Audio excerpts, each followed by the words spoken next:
Over 2,000 miles in the middle of the Pacific are 8 beautiful islands, growing,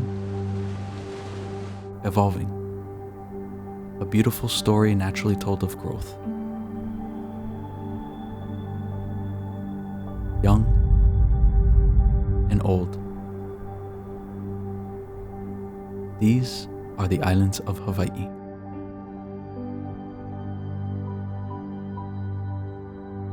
But beneath the surface, across a terrain of mountains and blue sea, are the stewards of these islands, the caretakers,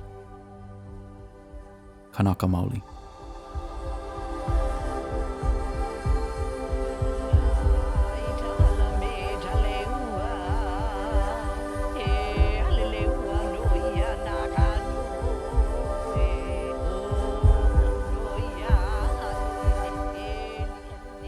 My name is Anthony Perez, and I want to tell you a story, a beautiful story of my time in Hawaii, the broad knowledge I've seeked and gained that has changed my life in ways unimaginable. This is a journey spanning 5 years. Out of all places to have this journey, why Hawaii? The recent history of these islands and its people is complicated, overthrow of the kingdom, which meant this journey was not going to be easy, and it wasn't. Layered with many vibrant cultures, shrouds of tourism, and a Western structure of living. But I did come here with an intention, and that was to meet Hawaiians, to hear their language, to experience their hula, and learn from their culture, to truly understand them. But in order for me to have the base understanding of Hawaii, to understand the real Hawaii, I had to do exactly what the Polynesians did for thousands of years. I needed to go on a voyage.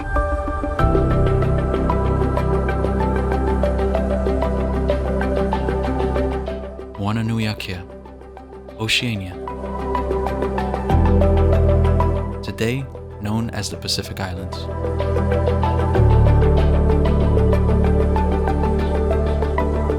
With respect given to distinct traditions, language,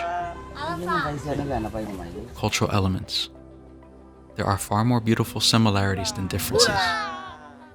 As one ocean, one people. These isolated people, beautiful smiles, rich, vibrant cultures, all small in size, but with the biggest hearts. Squeeze, squeeze. Always willing to give and love the curious voyager. But with love to give them, imagine how much more love they have to give back. Although it has a different word across Oceania, aloha is everything.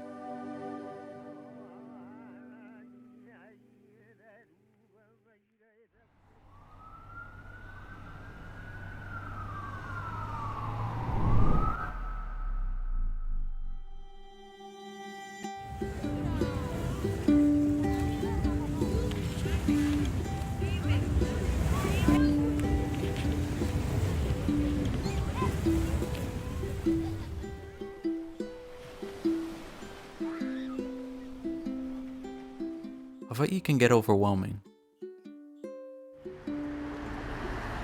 As one of the most expensive places to live, and with so many layers that make up Hawaii today. But what about Kanaka? If I was going to meet Hawaiians, my Pacific Island voyage showed me exactly where to start. Through the heart of a people, through its language.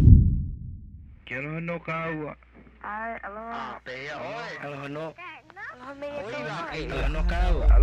ka noi I kalai ike I mea e ho'ola maoli ia. Ale mako hoi hoi pika lako ale walau ia mako.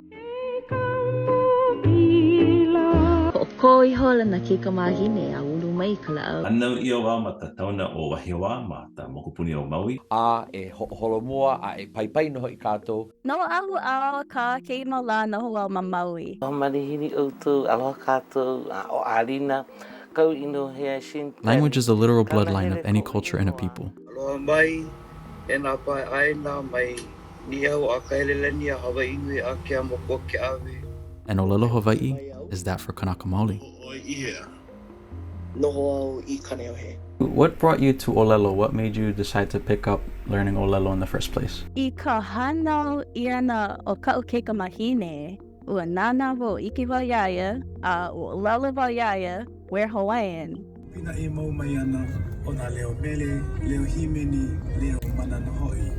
Ko leo... A ka ali lava ke la, no u, no ka mea, aia ke la, maloko ke koko wale no, au maloko ke koko.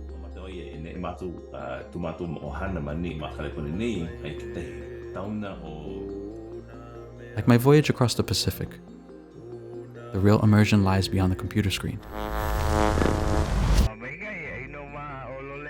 Ano ai me ke aloha e nā kanaka o Hawaii nei ua o ke ola nei ole, he keiki papau nā kia hupua ole I e vai. How do you say hello? Aloha. Aloha. Aloha. Aloha wale no. Aloha nui kako. Aloha kākou. Aloha kakeaka kako. It depends. How do you define aloha? Is it just an average hello and goodbye, or is it much deeper than that? That word, aloha, and how we broke it down. Alo meaning forehead, ha meaning breath. There's the common way, which is aloha. My dad likes to say, they would commonly say, ano ai me ke aloha, ano ai. Literally, but symbolically, alo is in the presence and breath is God. So in the presence of God. But now people use it for speeches, haiolelo. So now there's velina mai me ke aloha, ano ai me ke aloha. Like ke velina a ke aloha was the way we greeted each other in those days. I greet you in the presence of God. Ke velina a ke aloha became aloha. But I think the common way of speaking it is just aloha.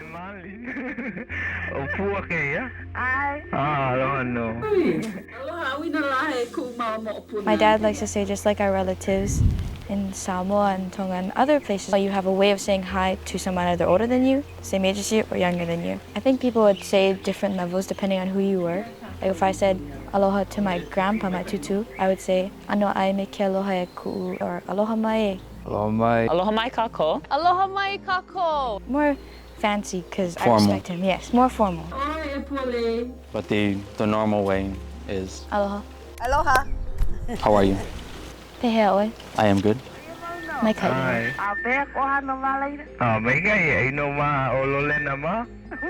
Te noho wau I Portman, imi wau I Tio, me nā rola, Maka tūna I ele. Ko homaka wau ki awana mei I ko e puke, Maka I E1. Maka I Evalu textbook. These are what is used at UH Hilo.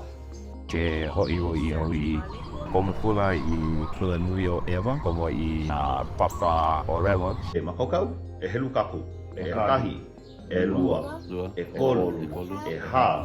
E lima, e ono, e hiku, e walu, e iwa, umi. A o mai wau I nā mea like ole. No o na o au, aia ke la ano mea o ka mo'omeheu o ka mo'olelo Hawaii. Aia ke la maloko ka olelo Hawaii. Is there a way to say like safe travels or have a good trip? Wait, because normally I wouldn't really say safe travel. Oh yeah, nihi ka ho'okele, or let's just say malama. You do 7 more times twice. I would just say malama pono. You can say...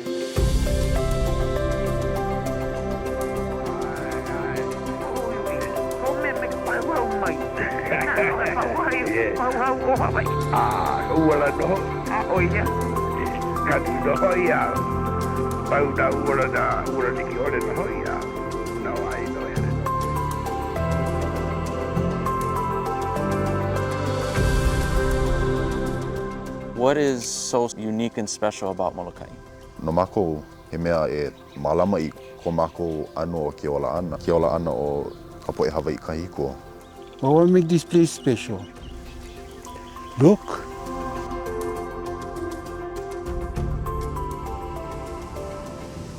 I think this island is unique because we are able to live our culture in our lifestyle.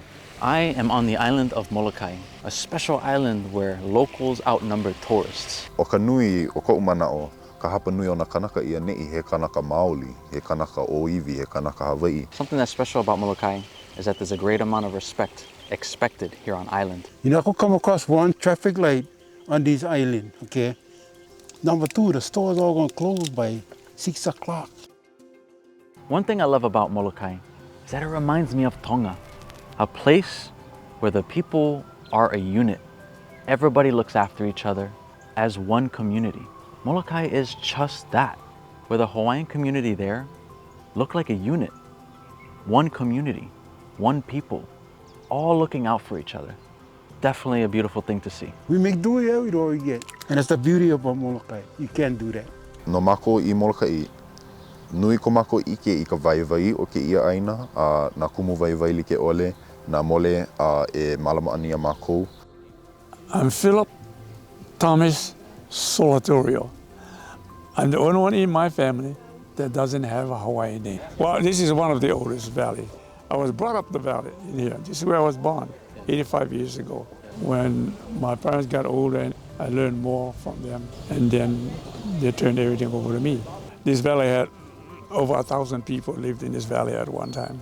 That's way before I ever was taught, way before my parents. So this is an ancient alahele, what we say, migration trail. Hawaiians use this trail right here. Anthropologists people. We work closely together with them, and when they did the survey and things inside here, this here is one of the oldest found in the state of Hawaii, right here on Molokai, in this valley. Talking like 400 BC. Like the earliest records comes from here. And they said, if it wasn't for you, we wouldn't find it.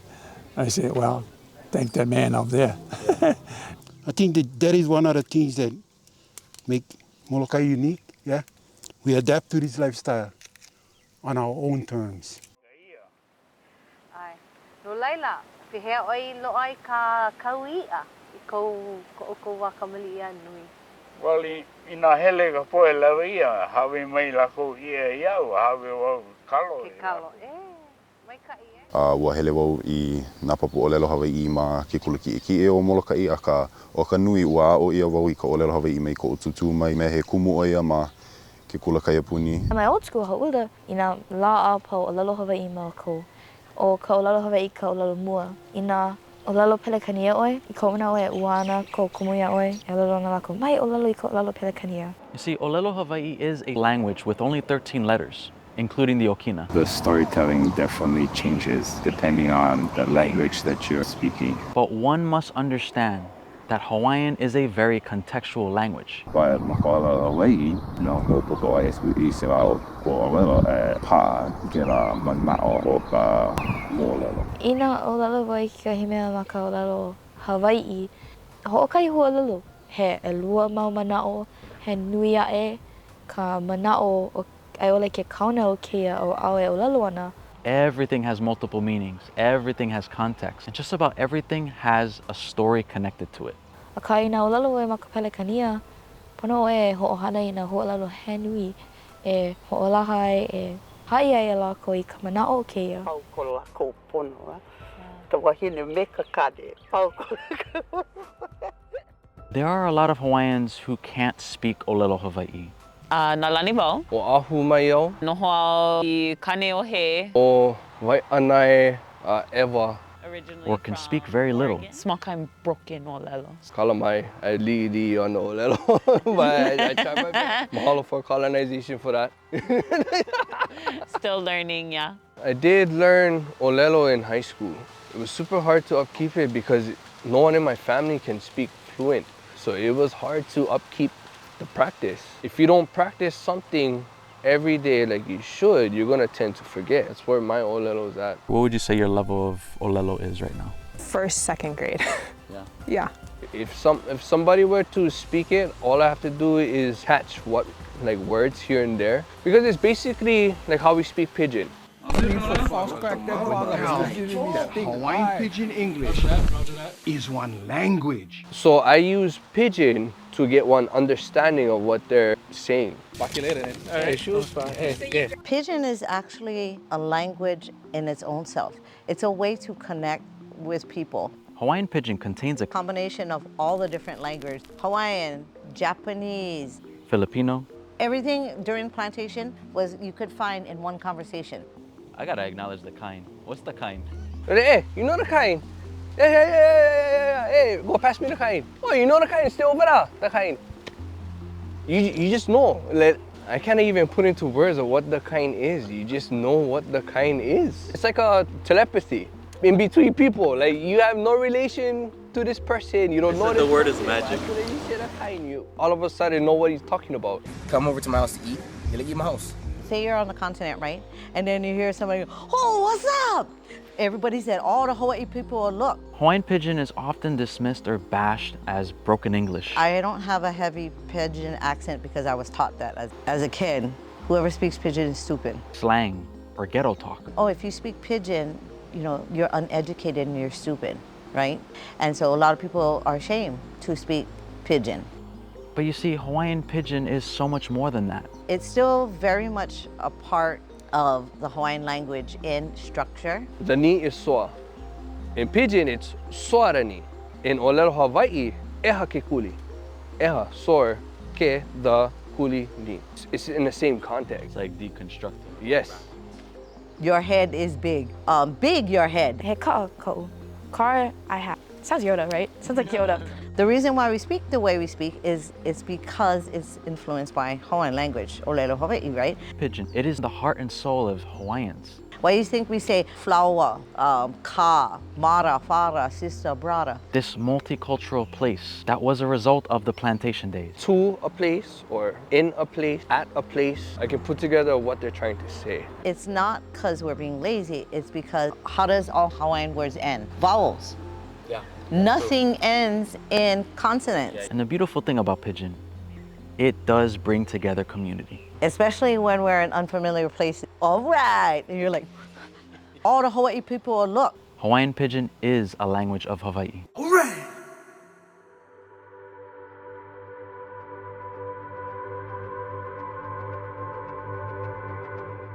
All of my life, I dreamt of traversing the Hawaiian Islands. But to do so to meet native Hawaiians was the greatest blessing.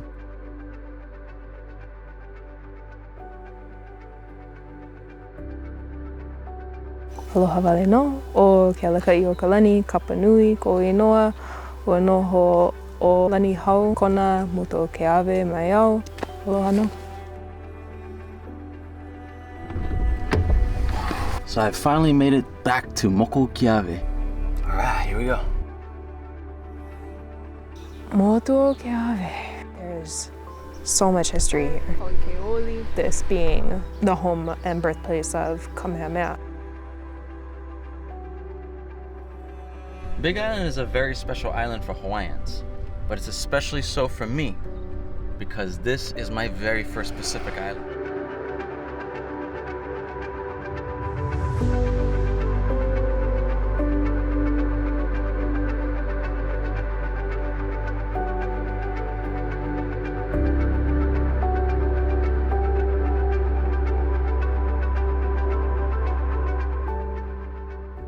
This place is young, energetically. But just like the youth of the island, are my earliest days of a voyager in Hawaii. Right there we have Mauna Loa. Where I was in the earliest stages of understanding Hawaii. In that direction we have Kilauea. Like calling the highest mountain. Set off to hit Mauna Kea. Now you can't unhear that.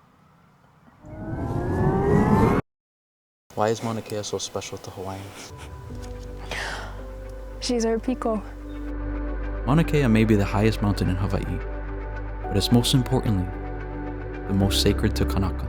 Mauna Kea is the meeting place of Papa and Wakea. The earth, Papa, she doesn't go any higher. When they meet, we have the birthing of the islands. Big Island represents youth and growth.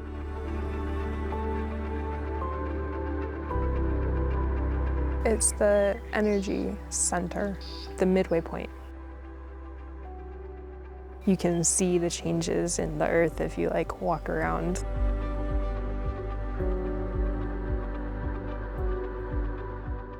I came to Hawaii in 2017 as part of an island hop experience. And what had happened on the tail end of my trip on Big Island, I injured my Achilles.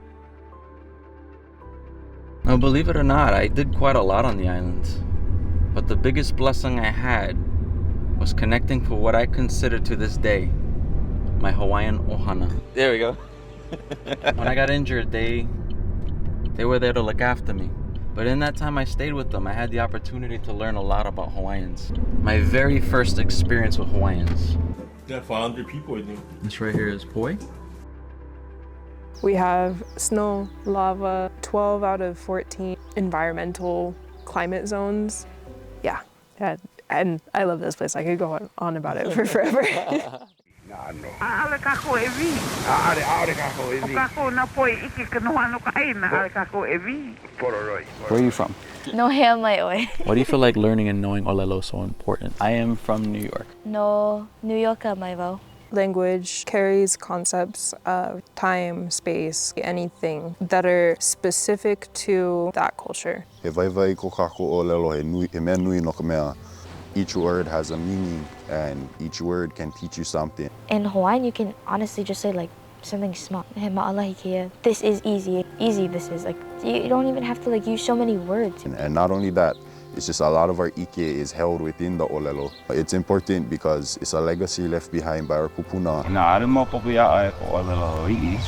Ai mō popi a Hawaii holo. O ka mo'omeheu. I la'o wau I ka olelo Hawaii e ike ana wau I ke la. He ki ka olelo Hawaii ke la.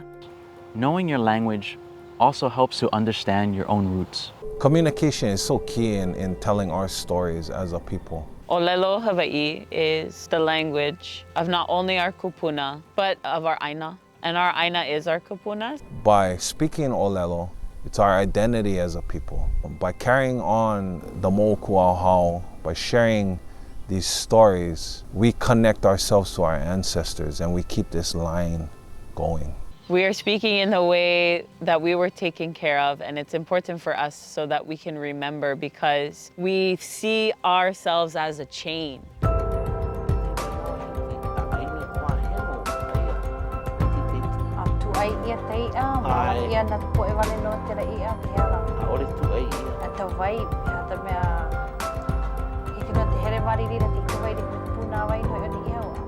Ki aku wau I kahi poe Olelo. Aka mai lako Maka Olelo Hawaii.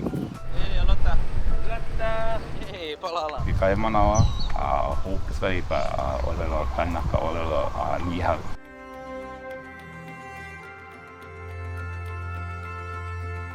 Lau mai o malaki ka oe kupono ka lehele te o inoa.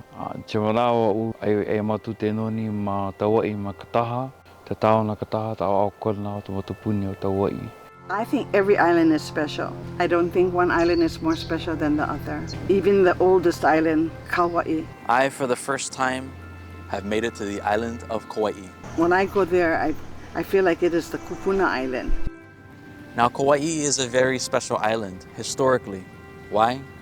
King Kamehameha conquered all the islands, except for one island, Kauai. Now, I'm not exactly here for a Nepali coast tour. I'm on the island of Kauai for something even more special. Hanau ia no man ihau, te lano to one hanau e. Ni'ihau for many years has been closed off to the outside world, having retained its culture, its tradition, its way of life, and especially so, its language. Ni'ihauan. Ua hanau ia wau mani ihau. E walu ko matu nui o tai palala mua ua mate o kamalei peni a. Matu e rero Maoli no te e rero ni ihau no. A matu I namu I ole wala auta e rero Peretania tu matu I wahania matawai. See, Ni'ihauan is a very special language. Basically the source of what Hawaiian used to sound like. E o makahiti ho mata i ta namu, me ui tomo i ta kula ma kataha, me ui e namu mo ia. Ma toho me a matu e namu o lau kanaka no matu. Ta ho toa me Ni'ihau matu e rero Ni'ihau no.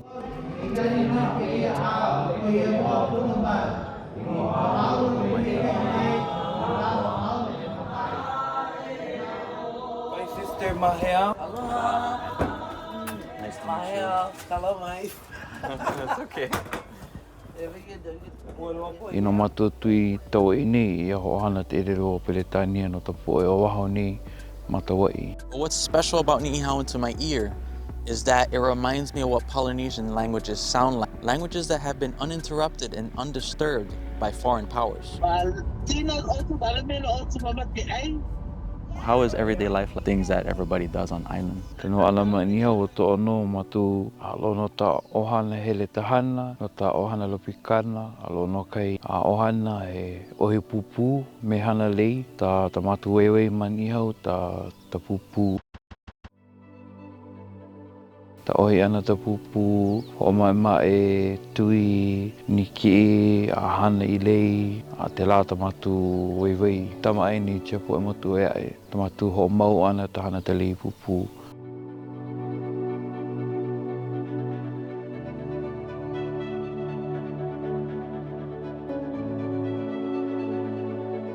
Ni'ihauan is a beautiful language because the way it sounds just flows. Ia matu ni hau ta ohana ana ta piapa ta ti. Oia o malaki ka lau ka pona kana here oia ta utai Te po matu punia e laku ohana ta ke. I notice when you speak, you use T's. It's something that I'm adopting in a way. Aloha ta kia ka me kato ta ohana. It feels so much more comfortable. Aloha kakahia ka me kako ka ohana. I don't prefer the hard k sound. I'll use T's and softer K's. Melila e o to ai. Lono kai hua o lelo hiti amatu te ho ololi ta ti.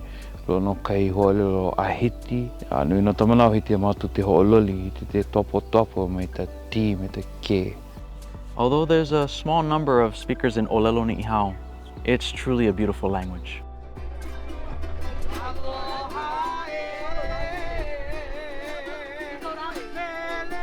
Language is the bloodline of a culture, a unifier of people, which allows a curious traveler like myself to connect with more people. If I want to do anything Hawaiian, I have to Olelo. Like, it's so integral to all of our cultural practices. But you see, language is just the beginning. How does the Hawaiian language tie into Hula?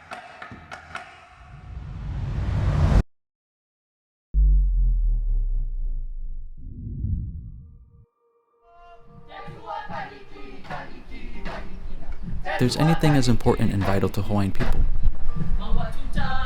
and its culture,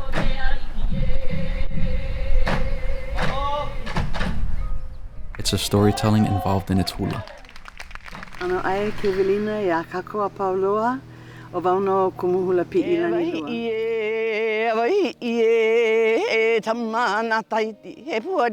The Hawaiian language and hula are same. You have no hula without Hawaiian language. Like, you're not gonna get out there and like pa'i just beats and dance to beat.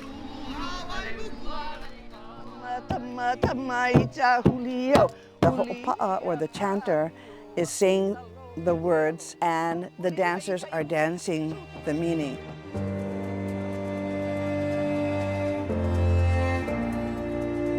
What is awana and what is kahiko? Kahiko is what we call hula, ancient hula today, because kahiko is ancient.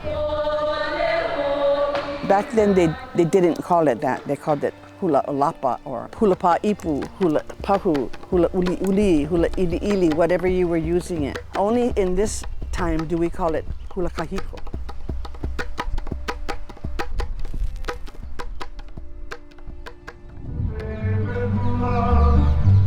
But there was a time when the stringed instruments came to Hawaii. It became something they sang to and they made dances with, even if they took some chants and turned them into mele.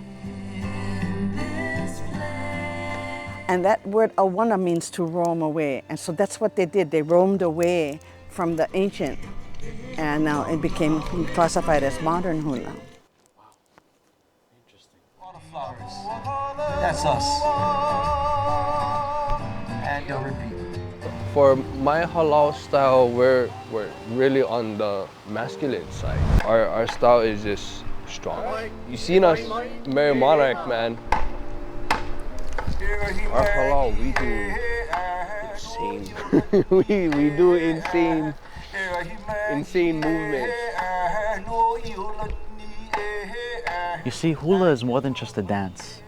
It's a cultural practice. Hula is the movement, but so much of it is the movements that are attached. Embodying traditions, way of life. Couldn't dance hula if I couldn't olelo Hawaii. Language, and most importantly, storytelling.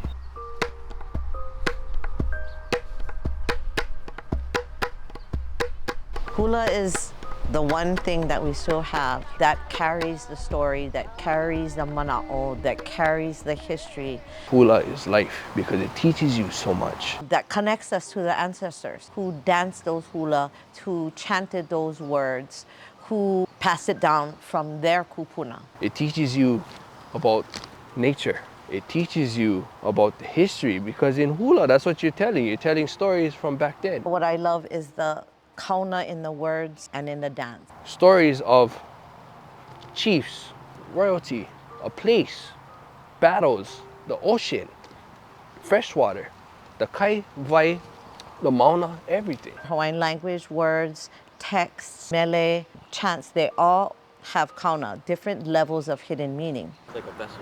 Yes, it's a huge vessel. It is the vessel that has retained everything from kupuna and ancestors through the centuries, like a va'a or canoe, but through time.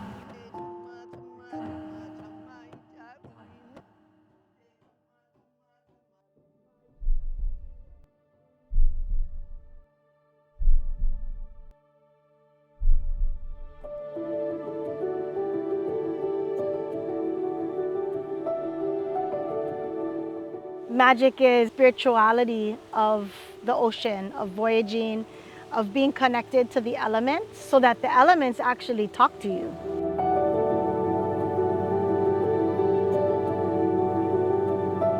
We're not just navigating across the oceans, but we're utilizing the navigational knowledge to navigate through time and space.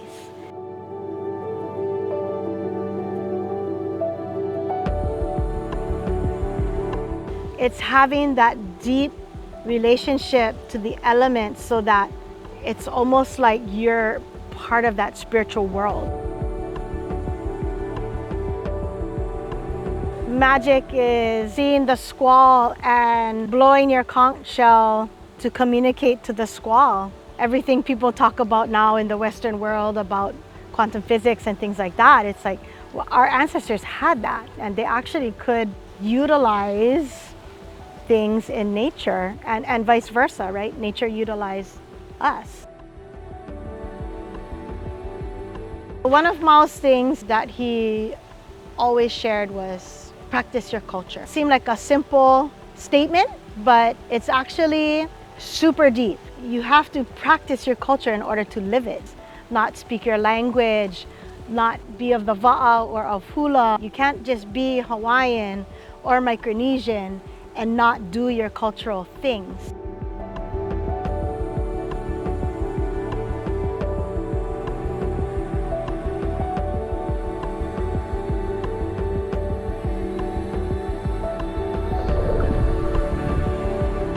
To better understand Hawaiians, their traditions and their way of life, one must understand and respect, at least on a surface level. Hawaiians are very spiritual people.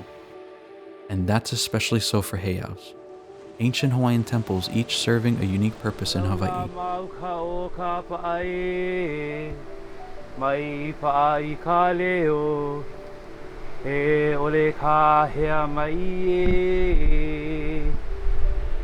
Aina. So a heiau is a vahipana, a very sacred place. Some people refer to it as a religious temple, but heiau is actually what was done there. Hei means to summon and au is the spirit. Heiaus had different functions. one for agriculture, navigation, sacrificial. Heiau for fishing, for healing, like up Aia Kia Iwa, that is a healing heiau.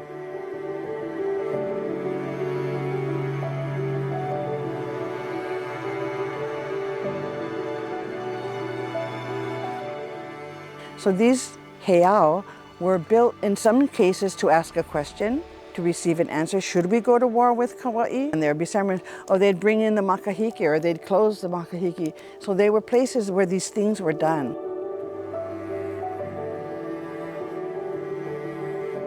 One of the grandest examples of heiaus is Pi'ilani Hale Heiau on Maui.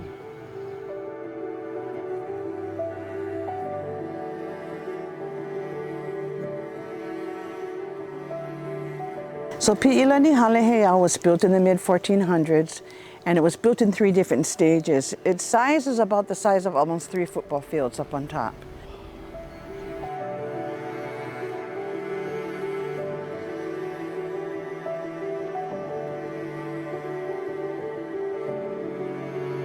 Sacrificing was not done here. A natural passing, like maybe somebody old. It is still intact. It's the largest heiau left in all of the world. From earlier, you said men were only... Only the men were allowed to go up there. My ancestors are buried there at the beginning of Kahanu Garden, as well as right across the heiau. My ancestors participated in the building of it, almost all Hana's ancestors, because it was not something that was done overnight, nor was it something that was done all at once. It did not get broken down when Ka'ahumanu had converted to Christianity. The people that were in charge of Pi'ilani Hale Heiau, they let the bushes grow and they hid it. It stayed hidden for years.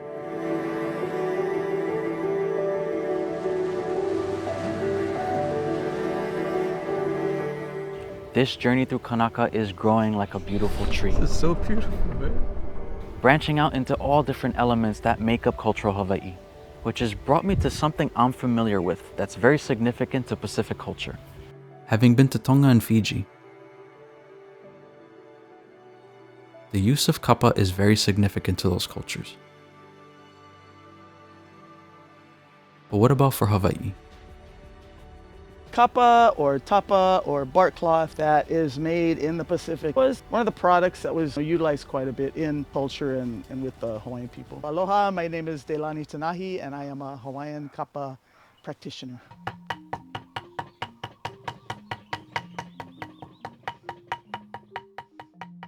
What is kapa primarily used for in Hawaii? Kapa or tapa or bark cloth, usually used for clothing, blankets. A lot of it was used in the temples to wrap ki'i, to put over altars, to wrap certain structures, used as gifts, used as trade. It was one of the products that was utilized quite a bit in the culture and with the Hawaiian people. So the paper mulberry tree, it's called Brossinetia papyrifera, is DNA traced back to Taiwan. And that's where it came from, as did a lot of our Polynesian ancestors.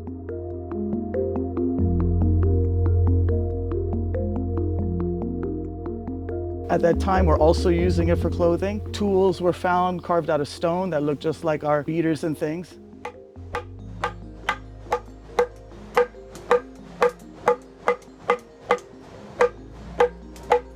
So what are these called? These are called the iekuku, and this is called the hohoa. Those days, people were making kapa every day. It was just like poi. They were doing it every day. It wasn't, normal practice. Yeah, it was normal practice.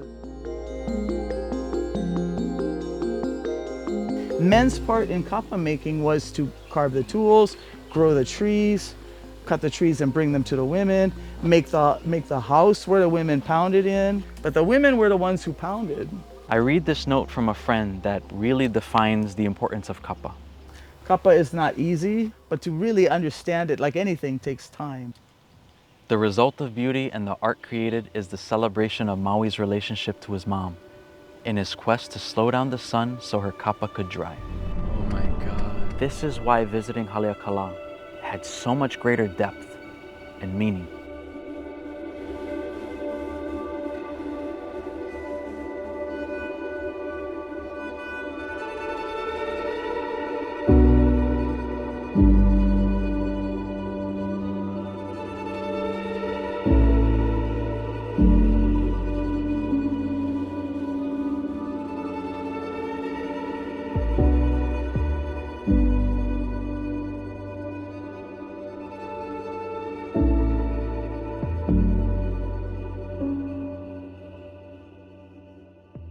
There are so many other cultural elements to Hawaii that are significant.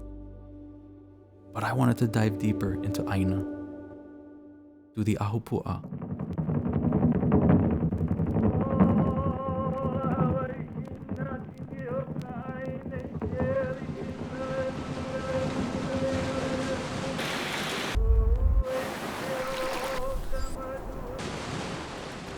The Ahupua'a is a community that sustains itself. That's the most simplest way to explain it. Think of it like a giant piece of pie, and the center of the pie, where the point is of the piece, that's the mountain peaks. Maka Ahupua'a he mau apana o ka Aina.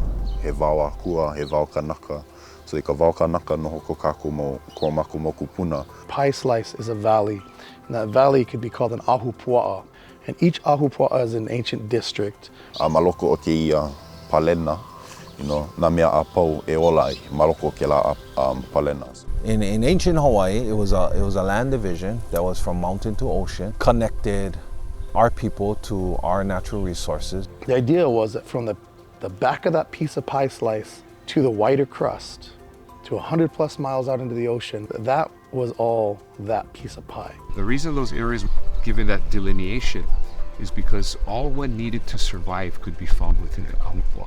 The Ahupua'a was more than just land divisions and slices across the islands. This system provided a beautiful, sustainable means to live off the islands. When you see that picture, the one I showed you, that's what you can imagine it as, from the mountains to the sea. From Maka to Makai. In this beautiful exchange that provided so much for Aina and Hawaiians.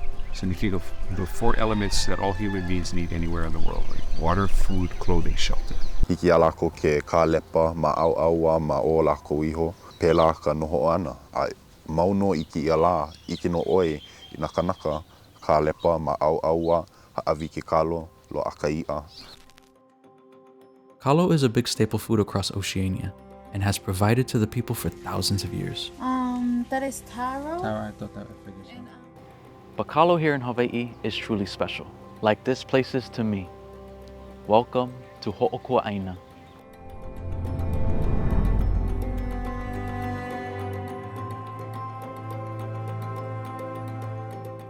Why is kalo so vital to Hawaii? It was the main staple food eaten every day. Kalo is this wonderful, beautiful plant that can grow so big and feed so many people.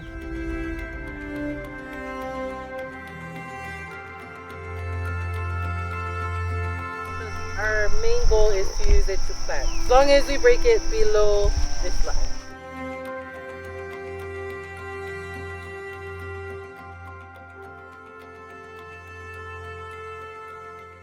Every huli is valuable, so I planted that huli. It was eaten every day, similar to a potato, but it's much denser, and it was pounded into like a dough-like consistency, similar to making like pizza dough.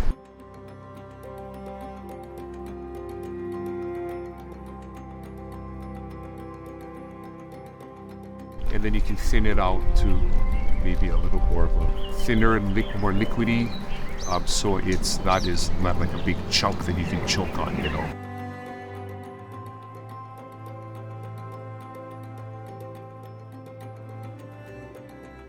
But in regards to providing, kalo provided for Hawaiians for so long and still do to this day in the form of boiled taro, poi, or pa'iai. How do you say eat? Ai. You like kalo? I love kalo, pa'iai. I love poi. Do you prefer pa'iai or poi? Pa'iai. Pa'iai. I love pa'iai. What they said, everyone ate 5 pounds of poi a day.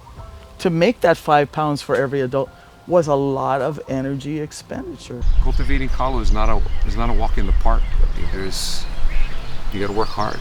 In the time that we spend here, we try to focus. We try to do the best we can to work the Aina, to steward the Aina. As we go in with these intentions to steward and to care for and to malama, we become cared for.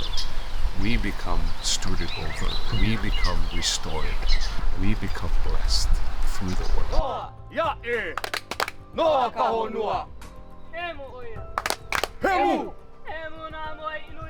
So it was really this give and receive reciprocal relationship that takes place in the story of Halua. Halua Nakalau Kapamili, the kalo. And in return, that elder sibling reciprocates that care in a form of sustenance. But it's also that relationship between kalo and the stewarding of kalo. But kalo is more than just a staple food. There's a deep spiritual connection for Hawaiians to kalo, unlike any other plant. It was really in many ways central to Hawaiian culture. In fact, I would argue that it's the foundation of Hawaiian culture. It's just a greater appreciation to eating this, knowing that it represents so much. Kalo is not only significant to Hawaii, but it simply provides.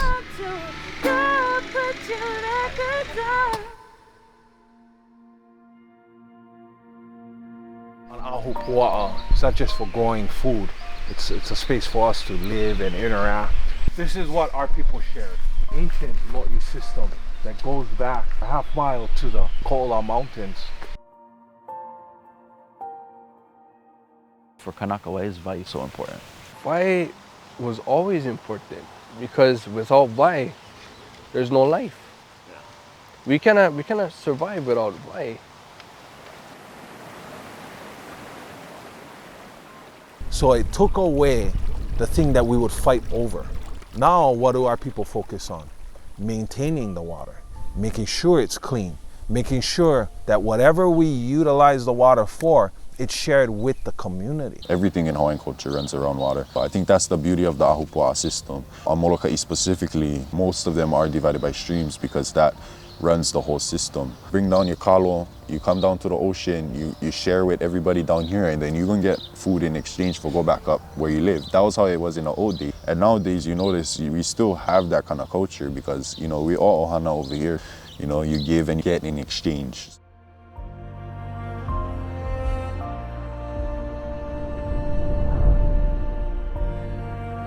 So in a traditional Ahupua'a system, usually the lo'i would be fed from a stream, from up Maka. So from up Maka, you would maybe have other lo'i there, and then you would be feeding the water and making sure that that water stays, you know, good. And then as it comes down and you have lo'i that's closer to Kai, closer to the ocean, this is a good filtration system to go out to the ocean. And then when it goes out into Kai, that influences the fish pond. It shows how we are all connected, yeah.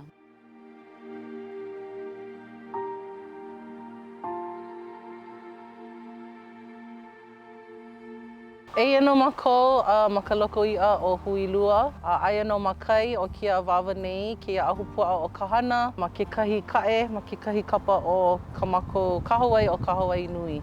Eia no ke kahi pu'uhonua o kako ma'ane'i ma kahana.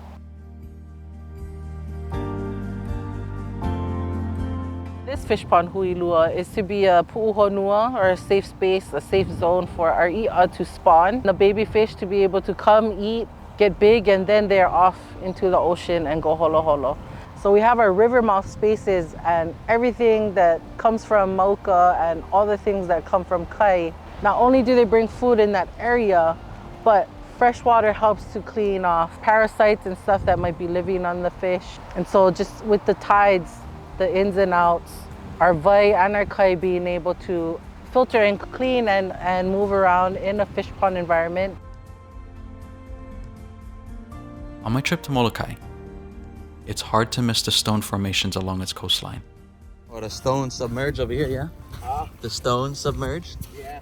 Ke kaha ele moe o Molokai, he kanahikutuma ono mau lokoi'a. Kind of where I've been working.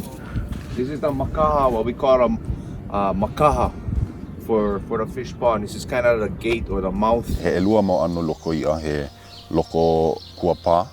He loko pu'uone. The seawater flows in on the high tides, fills the inland ponds, and then there's a spring that flows down from the roadway, a freshwater spring, and so the thing mixes together and creates a brackish, you know, estuary, what they call it, yeah? Yeah. We say mulivai. You know, I ka wakahiko, ke ia mau lokoi'a, ua hiki ka lokoi'a ke hana I ka mano I ke kini o ke kanaka e noho ana I ne'i. Fish ponds were vital in Hawaii. Not just to catch fish, but it maintained the healthy ecosystem for everything. Fish, marine life, birds, in this beautiful, healthy cycle that the Ahupua'a stood for. Fish ponds is also a very good reflection of community. So it took a great amount of people and direction to bring all of that pohaku down from our Maka streams, but coming to a space and sharing this space and rebuilding Lokoi'a together.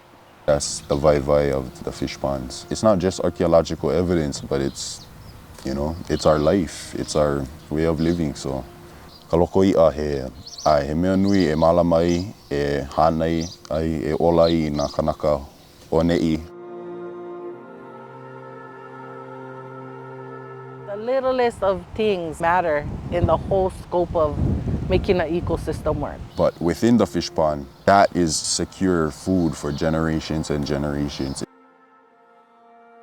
So lo'i is used as a way that we can use it as a filtration. It's a way of life that you get adjusted to. So if everybody's dependent on each other, everybody's in sync. Now we have a functional ahupua'a. Everybody. Ai meaning food, na meaning that which, so that which feeds. Ta Aina no malama ya kato. The Aina is that which feeds us. Kato malama nui ta Aina. This is the ground that's going to feed you. O ka Aina, ka lepo. We're people of the land. O ka Aina, ke kai. The ocean, everything. What is Aloha Aina? What is Aloha Aina? Aloha Aina is a way of... It's one of the most fascinating systems spanning across these islands that to this day Aloha Aina, many people just think of it as love and respect. The Ahupua'a has so much significance today that if disrupted, it could destroy the entire site. How billionaires are transforming Hawaii into their own personal There it is, Honolulu, the most exotic city in the U.S. Preying on these types of munitions, you need Generations are priced out and forced to leave. Billionaires are uniquely positioned to overtake 10 million people per year choose Hawaii as their vacation destination for obvious reasons. Illegal overthrow of the kingdom.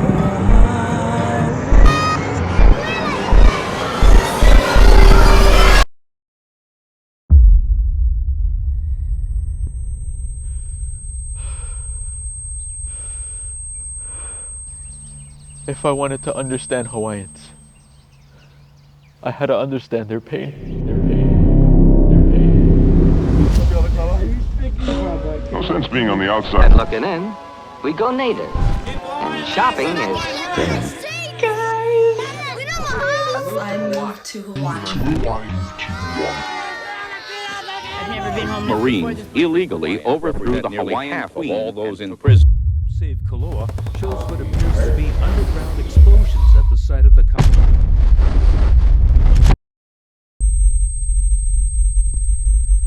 The thing they did was slice that Hawaiian flag right in half. That only served to agitate. This is our land!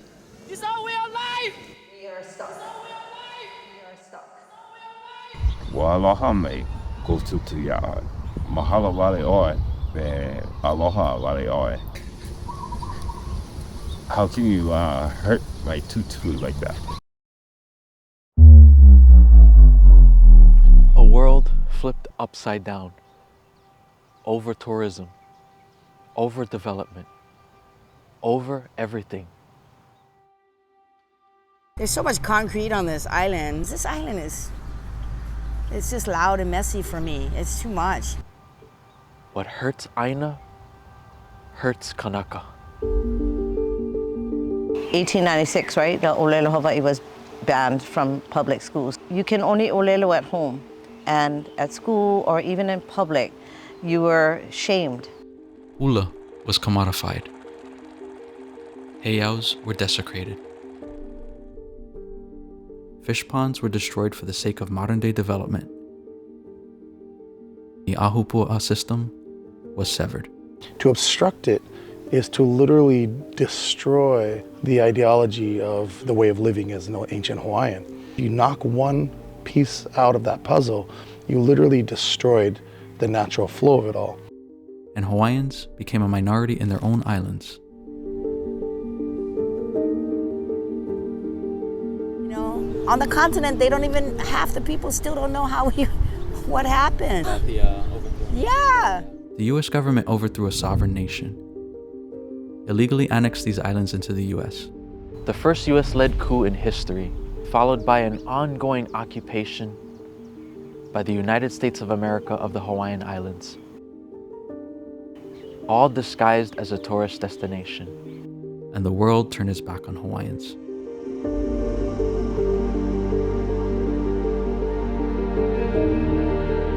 Every time when I first learned of the mo'olelo, of what they did to Queen Lili'uokalani, I was like, my culture almost died. It practically died.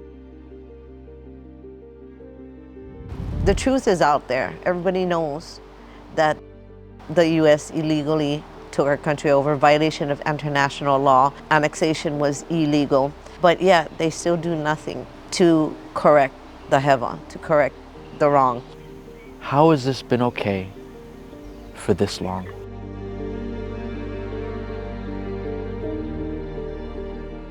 What are and have been your biggest struggles as a Kanaka?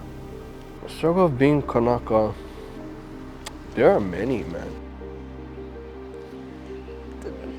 The reason why it's so painful is sometimes I feel defeated politically, right? Politically, we are stuck. First and foremost, like, even though we're natives to this land, we don't have much benefits, man.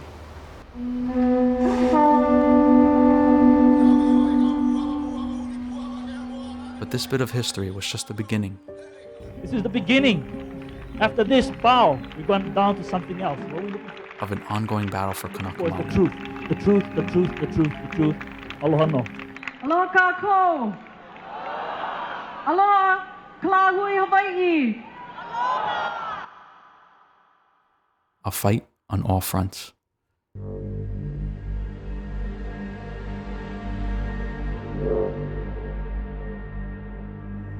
What I mentioned earlier too, because we're all so caught up in the Western world, it's hard to get into your culture or find interest. And sometimes I get so heavy with that, on making sure our culture survives, our people, our language. How many speak Ihawan? Ano mo pupuna hiala koe mātou te ino no te wala au nei e. No ana paha, haule paha malalo te elua haneri po e te manawa. One of the struggles that I face is with that is just, the majority of the people here in Hawaii don't olelo. A foundation in olelo outside of mahalo, ane, wahine, like aloha. In a time where not much people cared about Hawaiian culture, they don't care much about olelo Hawaii. Because you're so grown up into the whole, like, proud to be American, all this kind of stuff. Tahi tu kei te mahina te mea mua, namu, te wala ukanaka ai, pāka ti, kutumu te pepea ua maa kula ta namu ia, ta hatu kamini lohe maui, te erero Peretania. Tumu palu ho e alako me namu alako wala o ia amata olelo ni iau. Wala o ni ho e alako pani ho me alako me te erero Peretania. Tumu te erero Peretania o ia laha.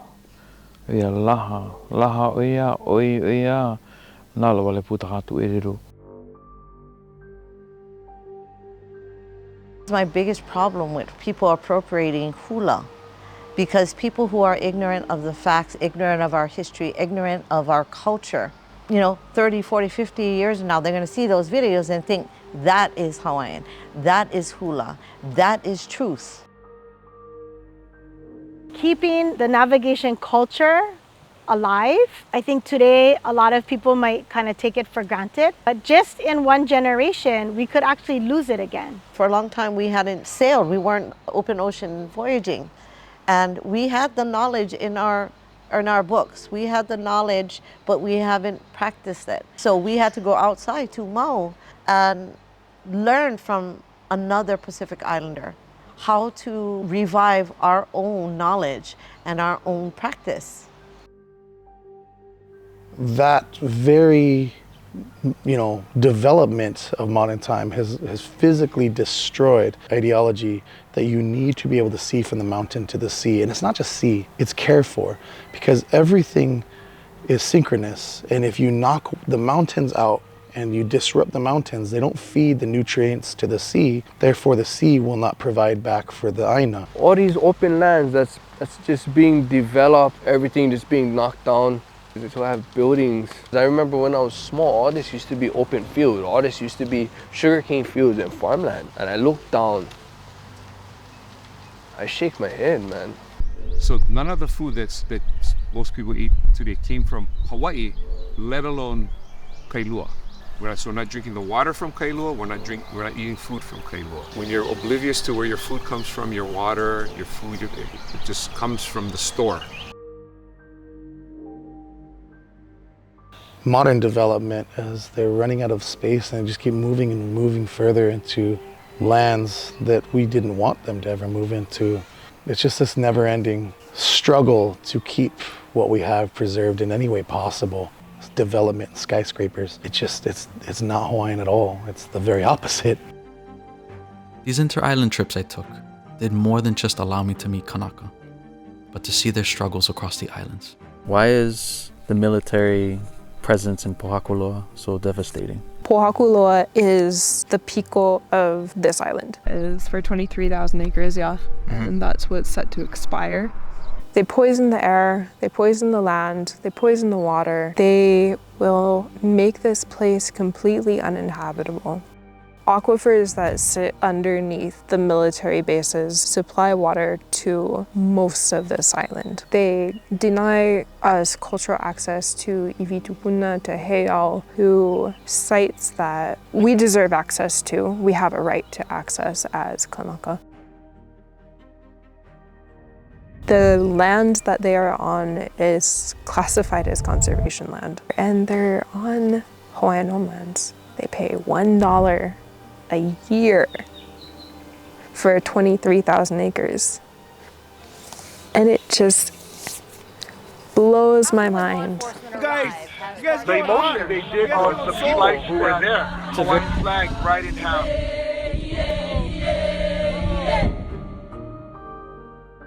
In order to get them to deoccupy this entire zone is going to take an executive order from the President of the United States. So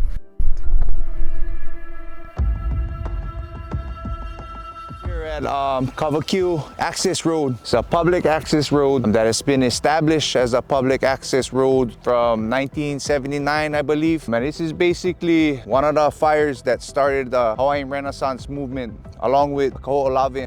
Every island is potent.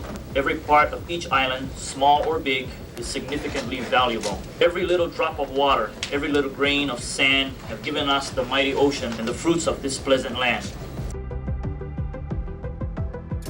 And you guys can see what they're doing, blocking the public road with this scrap car. No fire department, gotta come down this road. Now they cannot come here. Rubbish right there. There's Opala blocking the road. Now we got Molokai Ranch and these large landowners forgetting about the laws and forgetting about the rights that was established for Hawaiian people. They're putting this, they should be getting fined for that, you know? So now they're ignoring those laws again. Even though it's Hawaii Revised Statutes laws that's already in existence, we're fighting for these people to recognize the laws again.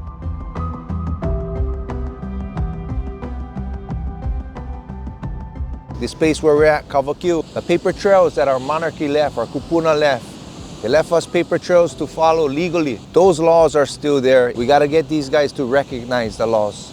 Yeah, if any place this shouldn't be happening, it's right here, you know?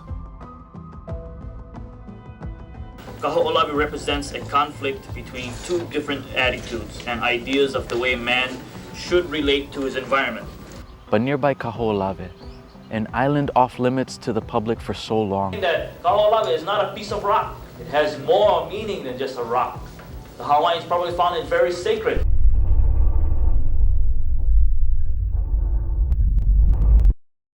Was used as the military's target practice.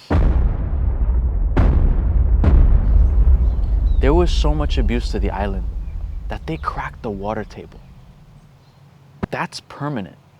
We are definitely in need for a careful examination of the direction of Hawaii, which she is headed toward. Like I was saying, when we were driving up here, you know, you can see thousands of acres being leased out to Bear for corn, soybeans, not even food, that's all seeds. They're growing it for seeds to distribute around the world. And not just leasing the land, but also the water. Taking millions of gallons of water every day, you know, water their crop. Water diversion has not only been an issue on Molokai, but especially so on Maui, where water has been diverted to provide to resorts and golf courses, and away from communities in need. Wow, I just saw all the cars get burned up. Why is life, man? Why is life? And we're not just saying that just because it's a fact. Like the one in Nanakuli, all blocked off. There's no stream, river anymore. Everything's all diverted. It's another thing we struggle with today.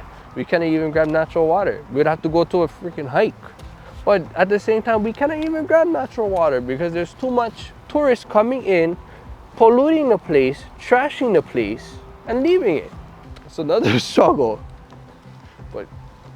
But you take away our water, we can't survive. We can't. Mili ka tu ite ha. Tapo e tia malawa aloha ta Aina. Guess what? Money no can eat, you know. When all this get burnt down, you guys think you can eat money when there's nothing else and there's no rivers left? What you guys gonna eat? The money. This is why we know like howlers moving in, because they're threaten us if we walk in here. So this is the kind of houses that is sold. This is the kind of ideas that sold to howlers. Just live aloha. How can you guys use our words and desecrate our land? Yeah. It's so disgusting. And disgusting. You see it on Kauai as they're like literally building $1 million neighborhoods around ancient burials and ancient temples, ancient heiau. They literally built all of these houses around this heiau, all of these $1 million homes.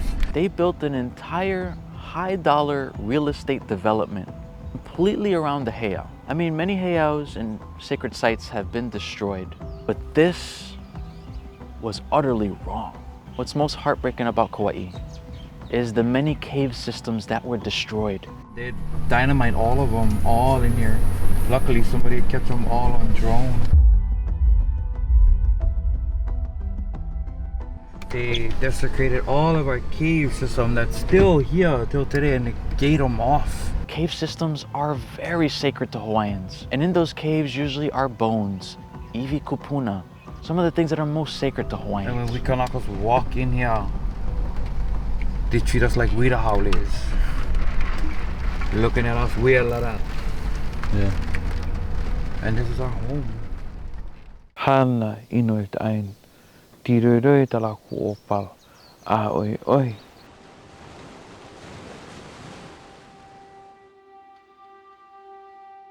And the most populous island of Oahu, the problems are endless.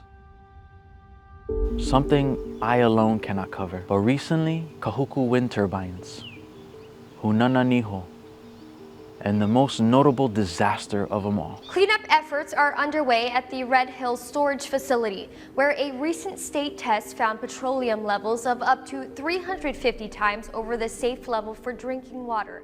To poison an aquifer like the Navy did, not just our own people, not just Kanaka, not just residents, but military people was getting affected. It was making people permanently sick, especially kids, young kids. Just last week, 1,300 gallons of toxic fire suppressant concentrate released at Red Hill. I feel for it because I think, what if that's my kid? What if my kid drank that water and they're permanently damaged and there's nothing the military is going to do about it? To this day, they're still not doing a goddamn thing about it. And that pisses a lot of us off.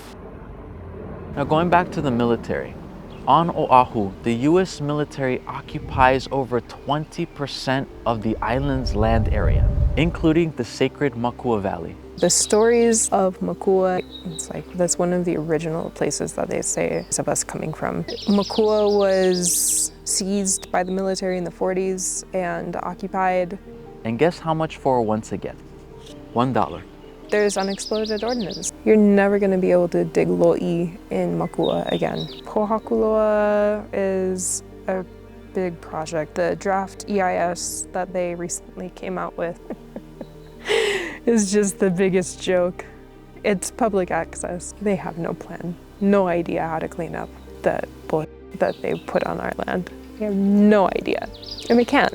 It's going to be like Makua Valley. It's going to be like Kaho'olawe. There's precedent for it. Let our mental telescope look at things that the history books do not record, such as the place must have been very sacred. But who's going to tell us that? Not the scholars, the old Hawaiians that we came across. We know that Makua and Kaho'olawe are completely destroyed by the military, and Pohakuloa is no different. And it's sad. It will never, ever, ever be the same. And maybe in 7 generations we can go into that space again, assuming they're gone in the next couple of years.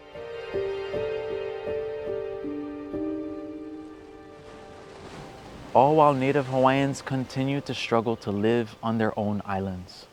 Yeah, this journey goes deeper. Trying to help my understanding, what is a Hawaiian homestead?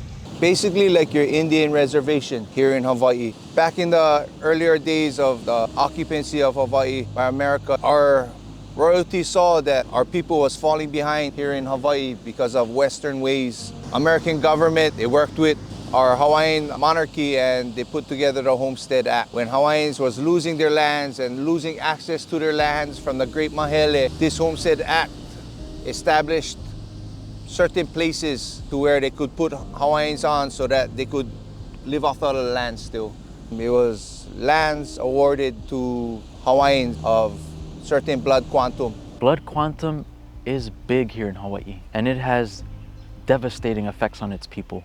They're trying to feed us, oh, you have to be a certain percentage to be of Hawaiian to have this land or to have this house.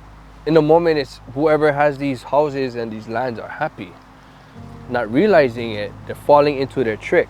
So it was a blessing, but at the same time, that it was still a wrong done. You know, a lot of Hawaiian families, they were still taken off of their ancestral lands and then was put on lesser lands. Talking about homestead, allow me to show you heartbreaking perspective on just how much homestead land there is on these islands.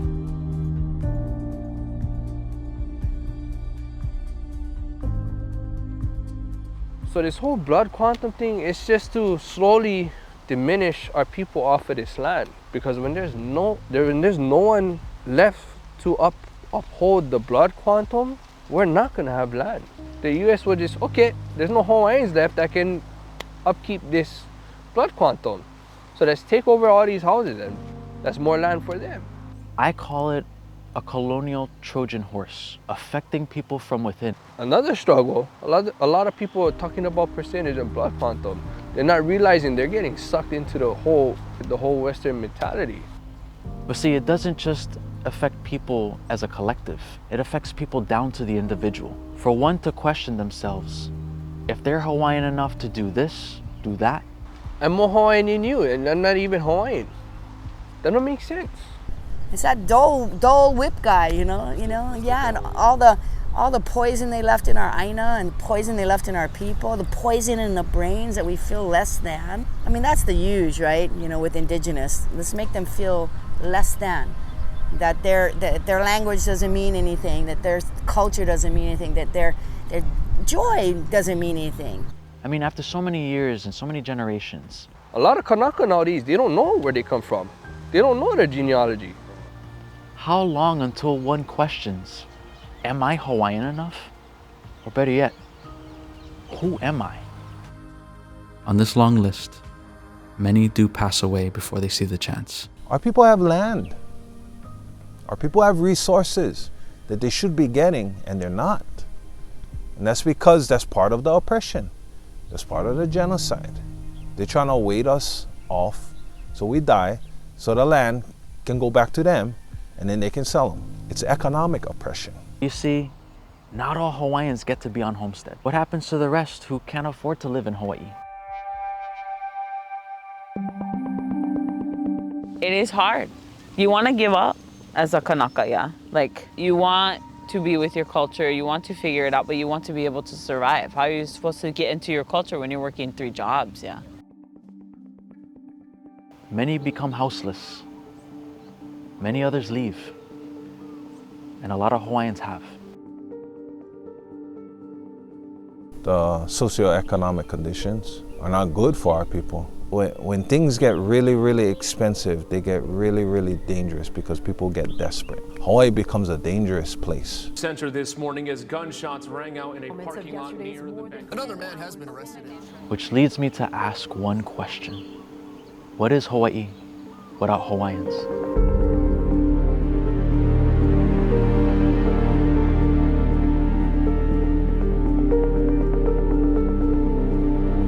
We are now suffering. I understand you guys can't make it here. But who else? If we all leave, who is gonna fight? Who is gonna fight the battle for us? You cannot fight from the continent. I want our people to come home. Now, stop. Hold up. So often we talk about what's lost, that we forget to recognize what has been gained, like the Hawaiians that do come back, those who have left and returned, and diaspora. So what were like the biggest challenges you faced on your journey back? Financially, not knowing how to ground myself here.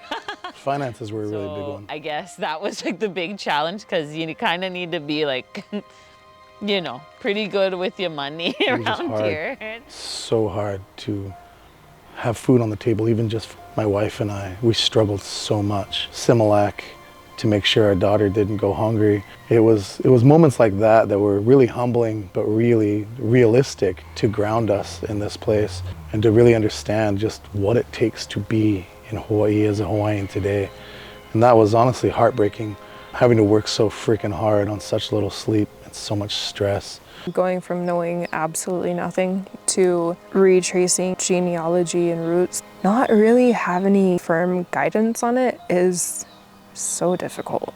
Never-ending imposter syndrome that you feel as a Hawaiian with the colonial ideology of blood quantum that has been placed upon us. There's all these people saying, oh, you're not enough Hawaiian to do these things. The Hawaiian in me is very minute, but it's what I identify with most. It's what I've always identified with most. We are not 50% Hawaiian. We are Hawaiian.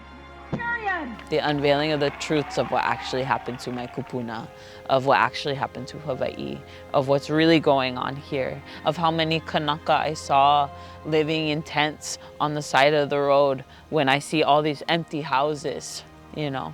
Opportunity for people to grow, but no one's allowing them in those spaces, you know, because they're scared of what's gonna happen to them, you know. People talk about Kanaka come home and then they mistreat Kanaka who are trying to reconnect, and they don't have any cultural or social guidance. I have seen a beautiful surge in those wanting to reconnect to their roots or connect to their roots for the first time, and it's a beautiful thing.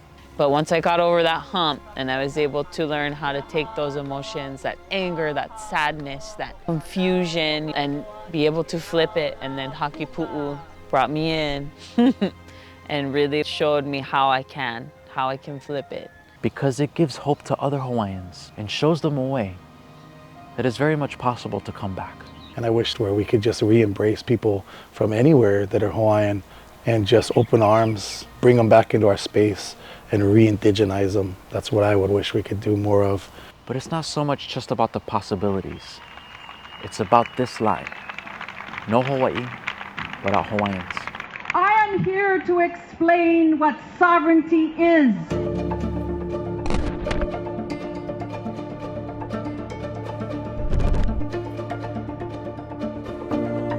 I'm here at Pu'uhonua o Waimanalo, known as the Hawaiian sovereign nation in the modern day. I can tell you that having traversed the Pacific out of all my time here in Hawaii, this place feels like home. The way we got these lands, Pu'uhono Waimanalo, was through an occupation. We occupied Kaupo Beach back in 1993 for 15 months. From a beachhead on the island of Oahu, they fly the Hawaiian flag upside down. That signifies a country in distress. We taught our houseless people that were the occupants of that beach their rights as Hawaiians. And from the perspective of the apology law, which was signed that year. At the White House yesterday, President Clinton signed a formal letter of apology to the people of Hawaii. It was America's official apology to the Hawaiian people for their illegal action in overthrowing our sovereign and independent country. We are entitled to the land that we stand on, the water in the land, the ocean, and the air we breathe. These 45 acres that we govern today is supposed to be an example of what a sovereign and independent Hawaii will look like under Hawaiian control, complete with its own economy, complete with its own infrastructure for energy, housing, food. You know, we was the first occupation that didn't end in the state coming through and bulldozing. Our occupation ended by making the state bring these illegal structures up here so that we can start our village. And sovereignty, as many people say, is a feeling. The other day in the paper I read sovereignty is aloha. It's love. Later on someone said it's pride. No. Sovereignty is government. Sovereignty is government. Everything that you depend on outside society, outside of these gates, we want to replace within these gates. We ran our own power, we ran our own water, we built our own internet system. The things we're growing down at the bottom, we switch these tanks on so it's all gravity fed. Oh, amazing.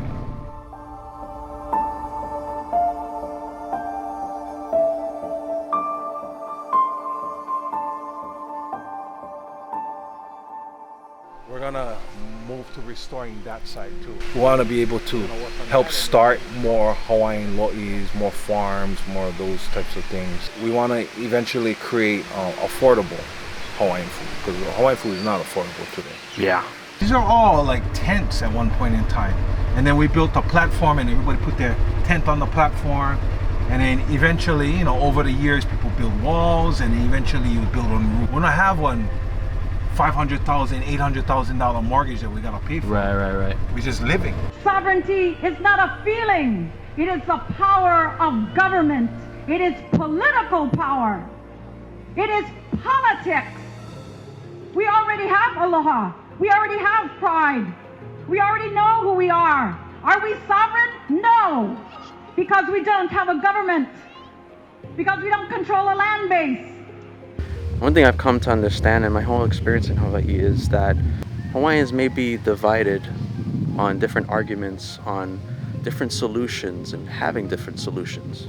But the reality is Hawaiians, no matter the direction or path they're on, they all have the same solution. They want their land back. Hawaiians predict they will achieve some form of sovereignty by the end of the century. They have drawn a line in the sand, and they insist there's no turning back. What is land back? Occupying these lands again. A lot of families today getting back on their land. They're fighting, they're going through court, they're proving with the palapala, what we said, a paperwork. The health of Kanaka, our po'elahui, and the health of the Aina are the same thing. We're tired of waiting already. Our kupuna is dying on the list, you know. If we gotta go and occupy it, let them criminalize us so that we can take it to court, then that's what's gotta happen. They invaded this place.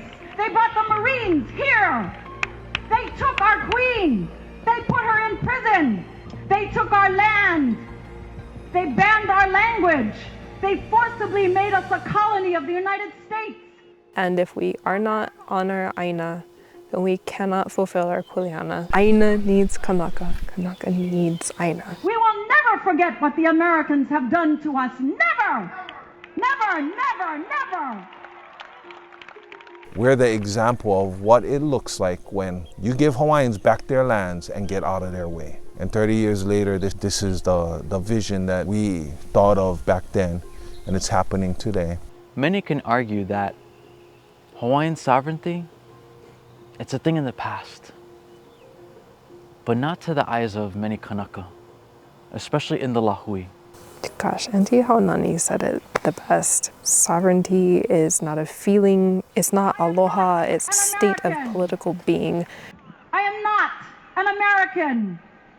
I am not. Ohi po e Kanaka oi hoi.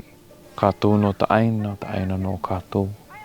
Ta kātou koto no ta ula no tia Aina, ta koto no tia Aina. The most beautiful thing about Hawaiians is that they're tough. They're fighters. And that's especially so, fighting for what's theirs. Hawaiians have always been sovereign. Aina. I live here. I was born on this land. I wasn't born in the hospital. I was born over here. This is my Aina. This is the Lahui, a unit of Hawaiians that stand together strong and firm. So I'll tell you folks what we did. We formed an organization called Protect Kaho'olawe Association. To be there for one another, to aloha one another, but also to fight the fight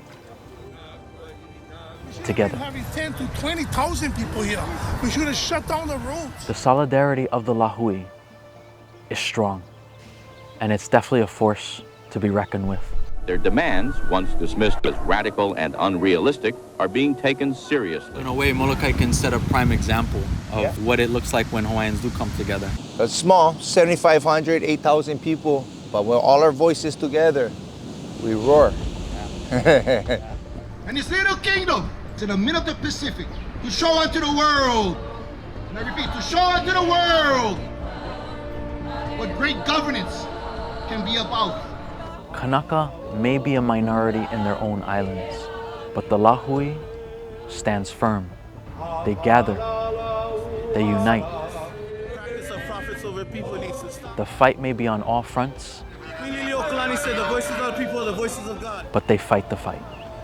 In modern history, have you ever seen why not come up to help Kahuku? Never. Now is the time. No matter how hard it is. For Aina, they fight. But we can say today, we are one Lahui Kanaka. And they always will. The fight We will never be American. is still here. It will always be here.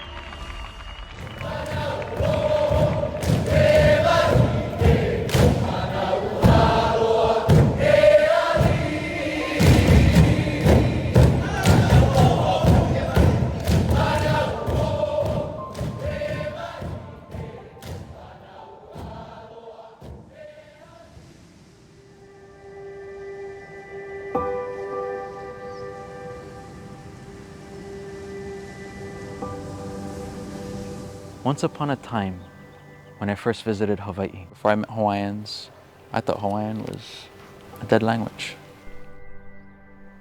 and little did I know, I'd be proven wrong on this journey. But to see it thrive, to see it be spoken in households, not just here, I've seen it across the islands.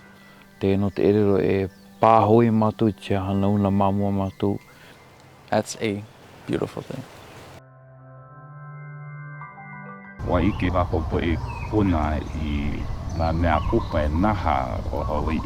Language is everything. We are the chain. We are the links between each other. There is no separation.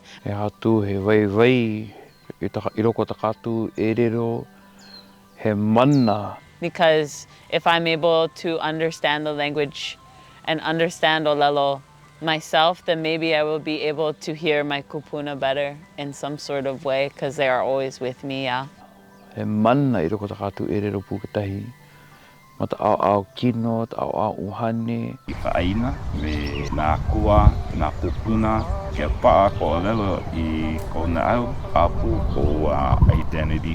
you want to be more political than like simply drawing breath, Olelo Hawaii.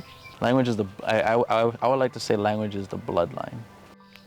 Do it in court, do it everywhere, because that's the language of this place and it should be spoken. And we have to. We just have to.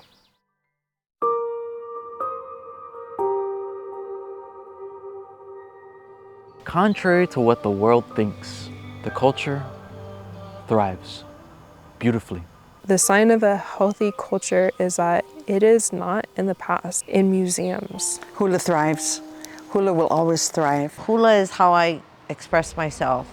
It is being practiced actively and can be improved upon. Hula is still evolving. Like our ancestors, ancient knowledge, current knowledge is passed down through hula. Hula for me is a lifestyle.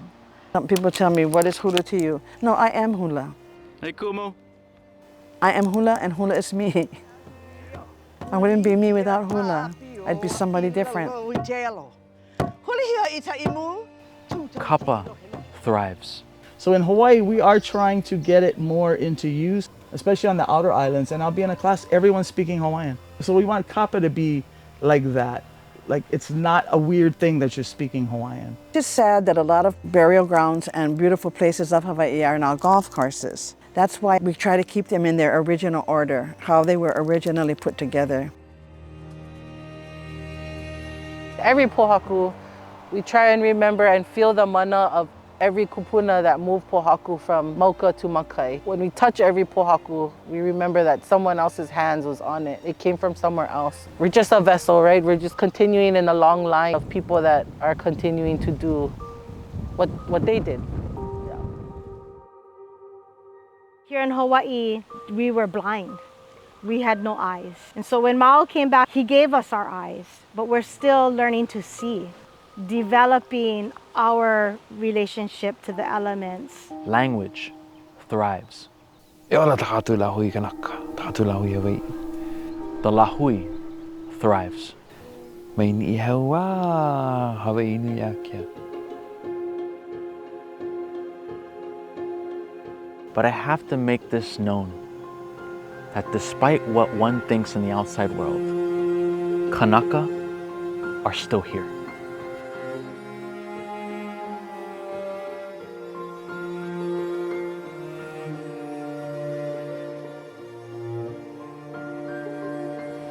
I know you've learned a lot of things, but I want to ask you that question.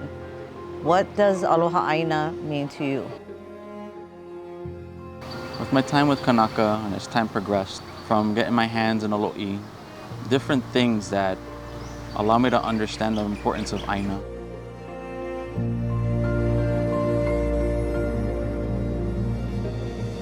We were talking about Kumulipo before.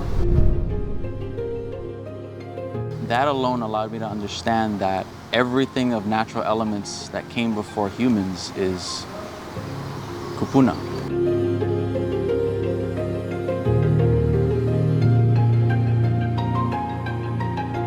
Aina comes first. You give to Aina, Aina gives back. It's a privilege. You are privileged to live in this place. You also have the responsibility to take care of it. It's not about just loving the land. It's loving our ancestors, our akua, everybody that comes before us that was in Pono. I've heard this on the outside. Oh, everything's sacred land. But I understand why. Because everything has a functionality here. Pono means righteousness, but it also means balance, right? Everything has to be balanced, be pono in this world for things to flourish. It's all these traditions to how we sustained ourselves, how we fed ourselves and kept us alive. They come from the past. It's in our DNA. And where our DNA goes right back to Aina, as I see it. I felt that my kupuna put me in a place of being alakai for this space, yeah. To malama this. I just like to go. To go so we can grow. Yeah. Nobody will know or understand these places better than us. Without Hawaiians on our lands, there is no future Hawaiian nation. Hawaiian nation or Hawaiian kingdom or whatever you call it cannot live on Instagram or Facebook. It needs to be here because we have a kuleana to our islands that needs to be fulfilled by every single one of our people. If you have to be away, then be away, but just don't forget to come back. I know it's not my place to say who's who and what's what, but I will say this. Blood quantum is irrelevant. You Hawaiian? Oh, you're Hawaiian enough. Mahalo nui loa. For the outside world watching, for those who don't know what Hawaiians look like, or have an idea of what Hawaiians should look like, Allow me to show you.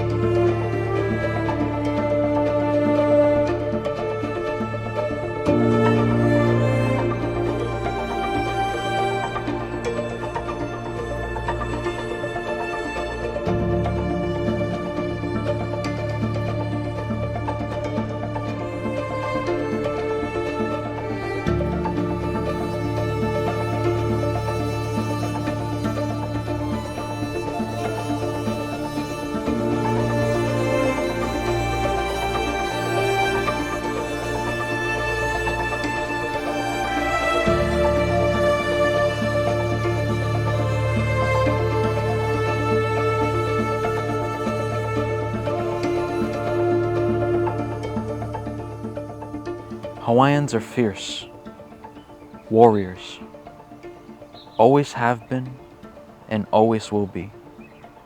But they, alongside their Oceania brothers and sisters, Hawaiians are good people, rooted in aloha. To aloha you no matter where you come from. Aloha is an action before it is a noun. Which means they are the most hospitable, caring, and loving people you will ever meet. It is a reciprocal exchange of that essence, so that all that are involved are able to thrive. And this reciprocal exchange builds and fosters healthy relationship. But if you come to learn from them, respect them, be amongst them, and love them, imagine how much more aloha they have to give. Aloha mai ohana. To take you in It's so good to see you. as their own. Pathetic compassion, eternal, transparent, authentic, truthful, deeply rooted love for the betterment of all. That's aloha. As for me, this journey was beautiful and the greatest blessing, which is why I proudly wear this shirt. Don't change Hawaii. Let Hawaii change you. Hawaii has changed me in ways unimaginable, equipping me with all the knowledge necessary to carry on in the world as a respectful and cultural traveler. After all, mai inoa Hawaii, ka ike laula, one with broad knowledge, a name that I have grown into, one that I respect wherever I go. But this isn't about me. It never has been. This is for you, the next generation of Kanaka. Hana ike keiki ola ka lahui. If you take care of the children, the lahui will live. Who are vital in carrying on ike, tradition, and way of life. So, in essence, into the future. Hawaii is way better because it's still here. I understand Hawaii. My people are speaking the language. The real Hawaii. The keiki or Olelo Hawaii. No? Maitai. Culture is gorgeous. It is better when we're better. I don't know. But I finally understand why, out of all places, Hawaii chose me. To be here, to give back to Kanaka. Because you stand with us, you learn from us, do everything with and for us. Shaping me to be a better person. You kiki ka Aina, child of the land. Who I am today. To me, you Hawaiian by heart. To do what the people of Oceania have done for thousands of years. The canoe is significant because it brought us here long ago, and it's going to where we need to go next. To traverse Oceania once again. As the voyager that I am, only rooted in aloha.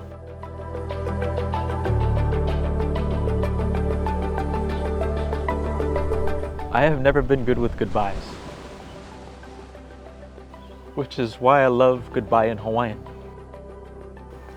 Ahui ho means until we meet again. But you see, Hawaii has become so much a part of me. I never left. Which is why I learned something even better from my ohana from Ni'ihau. Ahui mau. See you always.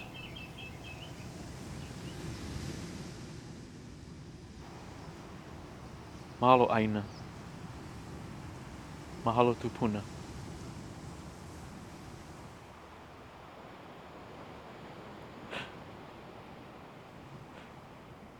Mahalo Hawaii.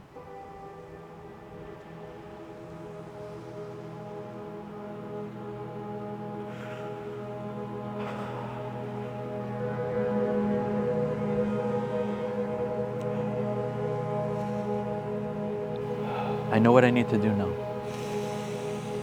And I'm ready. I'm ready.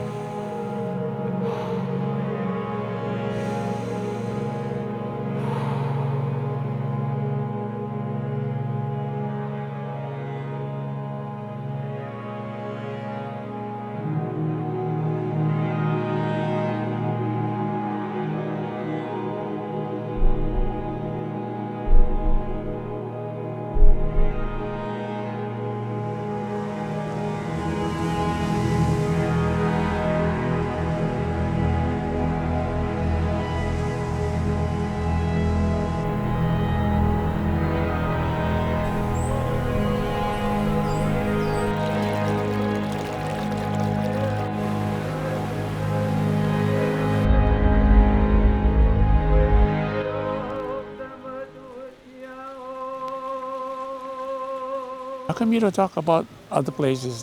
I said, that's not my kuleana. I want to talk about home. This is your home. This is my home.